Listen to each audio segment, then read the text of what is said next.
This question is from NEET 2019 examination. Statement of the problem says when an object is shot from the bottom of a long smooth inclined plane kept at an angle of 60 degrees.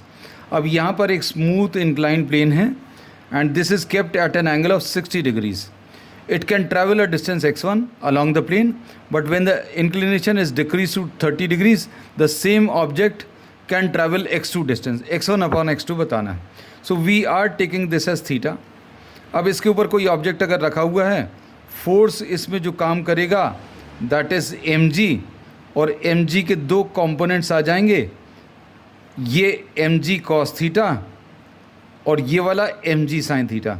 So force which is acting down the plane is mg sin theta. Force is equal to mg sin theta.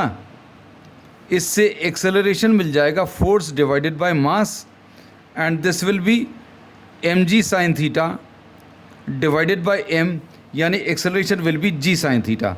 ये directly याद रख सकते हैं. अब इसमें जो equation use होगी v² is equal to u² plus 2as. Object ऊपर तक जाते जाते ज़ीरो वेलोसिटी ले रहा है तो ये ज़ीरो आ गया.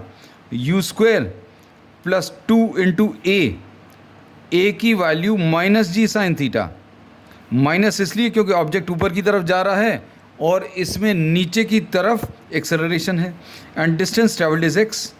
अब इसमें 2g sin थीटा into X will be equal to u² और x will be equal to u² upon 2g sin theta. अब इसमें क्वेश्चन में u कांस्टेंट है, g कांस्टेंट है, 2 कांस्टेंट है, तो x1 upon x2 will be equal to u² upon 2g sin. शुरू में जो एंगल है वो 60 डिग्रीज दिया है, बाद में ये u² अपॉन 2g, बाद में ये एंगल 30 डिग्रीज हो गया. अब इसमें 2g cancel, u² cancel. Answer इसका sin 30 डिवाइडेड बाय sin 60 आ जाएगा. This is 1/2 upon √3/2 and 1/√3 is the answer which is given in the third option.